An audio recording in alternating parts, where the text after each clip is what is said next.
Pangulong Bongbong Marcos may inamin matapos mag-resign si Vice President Sara Duterte bilang DepEd Secretary.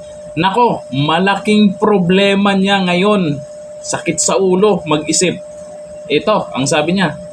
Well, it turns out it's harder than I thought. So, because we have to absolutely get it right. So, I'm giving myself more time. Sir, what makes it very hard for you? As I told you before, we have to see really what the DepEd needs. Of course, there are many calls for the new secretary to be an educator. There are many calls for the new secretary to be an administrator. Kawawa ka ngayon. Hirap makahanap ng kapalit ni Vice President Sara Duterte dyan sa DepEd. Paanong nahirapan? Maraming gusto dyan eh. Pwedeng si Franz Castro. Pwede ba?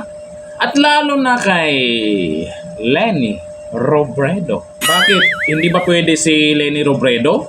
Eh, ang daming mga magagaling na pink ina dyan. Ay, kakamping pala. Na bagay daw, si Leni Robredo dyan sa DepEd. Oh, Sana all. marami nang tumulong sa iyo mag-isip. Ba't parang nahirapan kayo, nabigla kayo, no?